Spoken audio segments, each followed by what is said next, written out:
नमस्कार दोस्तों। आज हम बात करेंगे पृथ्वीराज चौहान के जीवन और उनकी विरासत के बारे में। जिनको मतलब बहुत याद किया जाता है।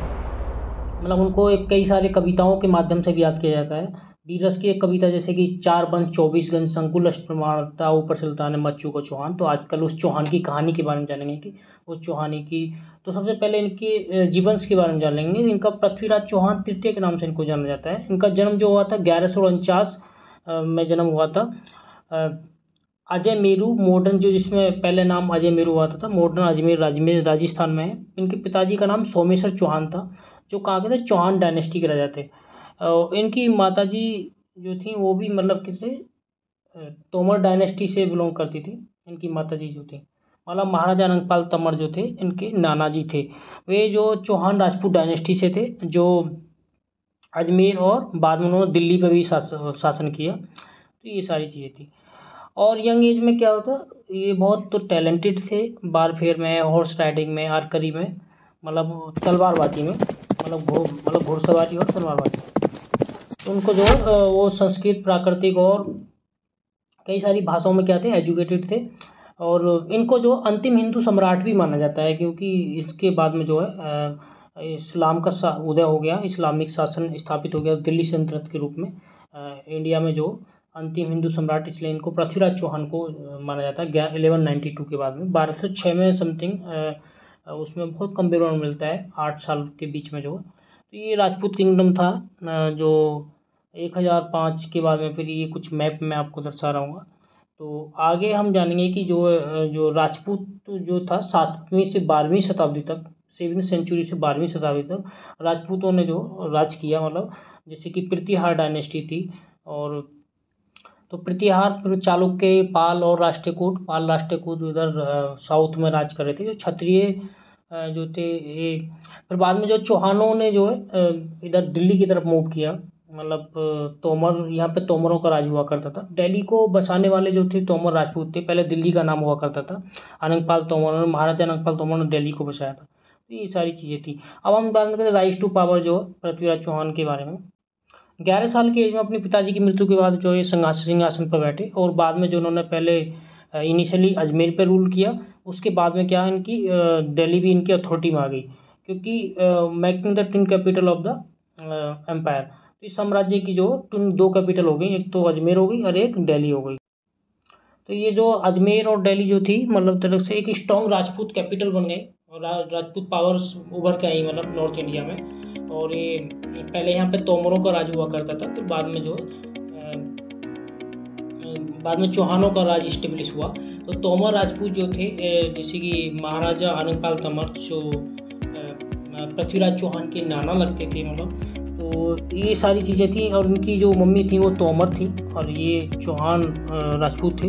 तो ये सारी चीज़ें थी। आगे हम जानेंगे इनके बारे में, सांस्कृतिक संस्था के बारे में, सांस्कृतिक संरक्षण कैसे दिया इन्होंने, जो क्या क्या काम किए। पृथ्वीराज चौहान जो है, तो पृथ्वीराज चौहान क्या थे, बहुत मतलब कला साहित्य के बड़े संरक्षक थे। और उनके दरबार के कवि जो चंद्रवरदाई थे, उन्होंने एक प्रसिद्ध ग्रंथ भी लिखा, पृथ्वीराज रासो की रचना करी थी, जो एक बहुत न्यायप्रिय मतलब वीर शासक की उपाधि इनको दी गई है पृथ्वीराज चौहान को। तो ये सारी चीज़ें हैं। और बहुत ग्लोरीफाई किया है इनकी, मतलब उसको, हिस्ट्री को। जो इनके कवि थे चंद्रवरदाई, उन्होंने ये पोएम भी लिखी थी अंगुलश प्रमाण वाली।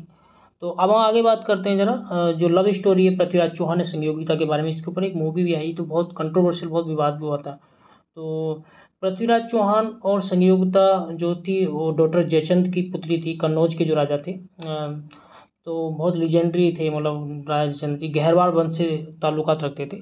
और कन्नौज जो आज का कन्नौज को कहा है, यूपी में, उत्तर प्रदेश में है। जयचंद ने क्या किया, अरेंज किया मतलब एक स्वयंवर संयोगिता का। बट पृथ्वीराज को इनवाइट नहीं किया। हालांकि क्या है, संयोगिता जो है ने जो पृथ्वीराज की स्टेचू पे ही जो माला पहना दी। और पृथ्वीराज जो वहाँ पे मतलब आए दरबार में, उनको जो दिल्ली मतलब ले गए। तो इससे जो मतलब इनके पृथ्वीराज और जयचंद के बीच में बड़ी मतलब गहरी खाई पैदा हो गई, मतलब शत्रुता की भाव आ गए। और लेकिन लेकिन कई हिस्टोरियंस इसको सही नहीं मानते हैं कि ये जो एक तरह से इसमें मतलब जो तथ्य नहीं है, ऐतिहासिक तथ्य मौजूद नहीं है, ये सारी चीज़ें हैं। तो आप रामशरण वर्मा या फिर जो 11वीं 12वीं की पुरानी जो ओल्ड एनसीईआरटी चलती थी, तो उसमें आप देखोगे थी तो सतीश चंद्र जो रामचरण की बुक है, मतलब अब तो सिलेबस में नहीं है, तो उसमें भी यही सारी चीज़ें लिखी हुई हैं कि कुछ स्टूडेंट जो इसको मतलब अभी भी वो सत्य नहीं मानते हैं, जबकि ये एक रिलेशन भी था इनके बीच में, कुछ ब्रदर्स लगते थे रिलेशन में। तो ये सारी चीज़ें थी। और इनके बीच में फिर जो है आगे हम जानेंगे कि जो इनका युद्ध जो वॉरफेयर जो हुआ था, जो काफ़ी फेमस है 1191 में। तो मैंने कुछ एनसीईआरटी से टेक्स्ट लिए हैं मतलब, लेकिन उससे पहले कुछ ये जान लेते हैं कि जो कुछ डायनेस्टी जो उभर के आई, जैसे कि चावान थी, चावान को बाद में चौहान बोले जाने लगा, और ये परमार थे मालवा के, चंदेल थे, और ये जो थे राष्ट्रीय कूट क्या थे, साउथ की साइड में महाराष्ट्र और ये जो कर्नाटका का जो रीजन है, तो यहाँ पे जो इनका राज था। पाल जो थे मतलब ये थे इधर छत्तीसगढ़ साइड्स में, और मतलब ये वेस्ट बंगाल की साइड में, तो इनका पाल का राज था। पालाज जो थे, तो ये पहले मतलब क्षत्रिय बोला जाता था ओरिजिनली। उसके बाद में जो ये इसमें आप देख पा रहे होगे सही से, मैं अगर आपको दिखा दूँ तो ये जो मैप है 7वीं शताब्दी से लेकर 12वीं शताब्दी तक का है, मतलब जब जो राजपूत काल था, मतलब राजपूत बढ़ आया 7वीं शताब्दी में। जो कुछ तो ये आप जो देख रहे होगे दिल्ली सुल्तान, जो मैंने एनसीईआरटी टेक्स्ट बुक से लिया और पार्ट सेकेंड हमारी 7वीं क्लास में एनसीईआरटी है जो करंट में भी चलती है। तो फिर जो धीरे धीरे क्या हुआ, जैसे कि इसमें जो है आप देख पा रहे होगे कि तोमर और चौहानों को दिल्ली सुल्तान्स के रूप में मतलब दिखाया गया है। उससे पहले मतलब जो यहाँ पे राजपूतों का राज हुआ करता था। तो ये रूलर्स ऑफ द दिल्ली इसमें दे रखा है, राजपूत डायनेस्टी है, तोमर, चनकपाल Tomar, Chauhan, Prithviraj Chauhan, early Turkish rulers पे जो मतलब दिल्ली सल्तनत जो कायम हो गई थी 1206 से लेके 1210 तक। मतलब एक था मतलब गुलाम वंश ने राज किया, सॉरी 1206 से लेके 1287 तक। जो फिर खिलजी डायनेस्टी आएगी 1290 से 1320 तक, फिर तुगलक डायनेस्टी 1320 से लेकर 1414 तक, फिर सैयद डायनेस्टी आएगी 1451 तक, फिर लोधी डायनेस्टी थी 1451 से लेकर 1526 तक। तो ये रूलर्स थे जो दिल्ली के जो उसमें सबसे पहले, लेकिन इनके बारे में बहुत कम जिक्र, मतलब ये जो जैसे महाराजा रंगपाल तोमर ने, तो वो इनकी जैसे राजपूत डायनेस्टी जो थी, तोमर्स ने जो किया था 1165 तक, मतलब अर्ली 12वीं सेंचुरी में गद्दी में बैठ गए थे और 1165 तक इन्होंने राज किया। जबकि एनसीईआरटी टेक्स्ट बुक में इनके बारे में बहुत कम जानकारी मिलती है कि क्या क्या इन्होंने किया अपनी इसके बारे में, कल्चर्स के बारे में, कैसे से मतलब क्या इनके वो थे, मतलब इनकी इकॉनमी कैसी थी। तो बहुत सारी ऐसी चीज़ें हैं जो मुगल्स के लिए दर्शा रखी हैं, जो इनके लिए नहीं दर्शा रखी हैं। आर्ट्स कैसी थी इनकी, और मतलब आर्ट में क्या था, मतलब कल्चर क्या थी, लिटरेचर में क्या था, मतलब ये सारी चीज़ थी।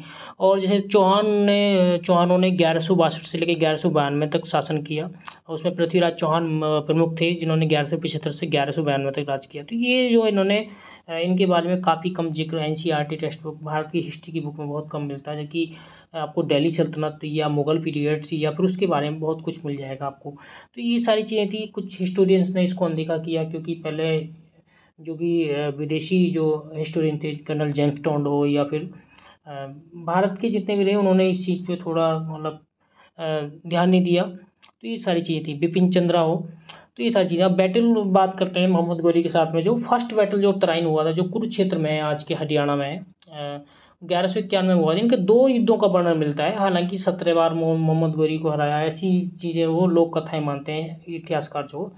तो ये सारी चीज़ें हैं जो हिस्टोरिकल फैक्टर जो एनसीईआरटी टेक्स्ट बुक में दिया गया है, वो मतलब 2 युद्धों के बारे में वर्णन है, जो मोहम्मद गौरी से 2 ही बार युद्ध होता है। 1191 में होता है जब जो है मोहम्मद गौरी की हार हो जाती है, वो थानेसर हरियाणा के पास में तराइन्स का मैदान है, उसमें हुआ था। फिर सेकेंड बैटल्स में क्या थे, जो दूसरा युद्ध जो हुआ था उसमें पृथ्वीराज चौहान जो मोहम्मद गौरी से पराजित हो गए थे, जिसमें राजा जयचंद्र ने जो है पृथ्वीराज चौहान का साथ नहीं दिया था, कुछ मतलब दुश्मनी की वजह से।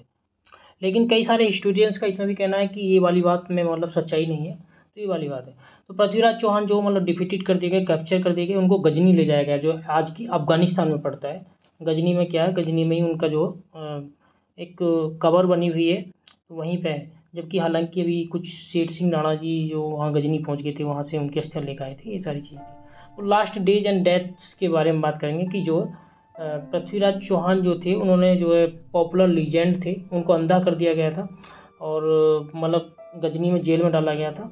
और किसकी उन्होंने फिर चंद्र बरदाई की हेल्प से जो मोहम्मद गोरी को मारा था, ऐसा कुछ है मतलब जिक्र मिलता है। लेकिन इसको हिस्टोरियन जो इसमें बिलीव नहीं करते इस कहानी में, कहते हैं शब्द वेदी बाण चलाया था, जिसमें जो उन्होंने बोला था कि 4 वन 24 गज अंगुल प्रमाण ताऊ पर सुल्तान अहमद चूको चौहान। तो अर्थ इसका ये होता है कि 4 बांस का मतलब होता है लगभग 12 फीट 24 गज 72 फीट, अंगुल अष्टप्रमाण का 8 अंगुल ऊंचाई का संकेत, ताऊ पर सुल्तान यानी सुल्तान के बारे में देते हैं कि सुल्तान आज आपके सामने खड़ा है और 4 बांस के बराबर आपको यहाँ पे तीर चलाना है, मतलब लगभग 12 फीट की उससे आप मतलब नीचे पे हैं, तो 24 गज जो मतलब 72 फीट के दायरे से। तो इस हिसाब से उन्होंने एक वो बता दिया था कि आप अगर ऐसे मारोगे सीधा निशाना लगेगा। तो ये कहानी में मतलब उतना दम नहीं है, ये जो हिस्टोरियंस हैं इसको भी सही नहीं मानते हैं कि ये जो कहानी है। तो बाद में इसमें एग्जीक्यूट कर दिया गया था आफ्टर कैप्चर्स के बाद में। कुछ हिस्टोरियन तो यही मानते हैं कि उनको जो है एग्जीक्यूट कर दिया गया, मार दिया गया था कैप्चर करने के बाद में। तो ये सारी चीज़ें हैं जो लास्ट डेज एंड डेथ थी जो पृथ्वीराज चौहान के बारे में थी। अब ये जो था फिरोज शाह मतलब जैसे कि दिल्ली सल्तनत का उदय होने लगा, तो कुछ कैसे नए शहर बसे दिल्ली में, ठीक है। तो दिल्ली को मैंने बता दिया कि अनंगपाल तोमर ने बसाया था, दिल्ली का नाम था। उसके बाद में फिर चौहानों ने इसको किला राय पिथौरा, ये सारी चीज़ें मतलब जो ऐसे कुछ शहर मतलब इन्होंने बसाए। तो वो आपको जो है मेहरौली, जो मेहरौली का यहाँ पे वो है फोर्ट है, वहाँ पर जाके आप देख सकते हैं, या लाल फोर्ट के नाम से है। तो वो यहाँ पे जो साउथ दिल्ली में है, तो वहाँ जाके देख सकते हैं।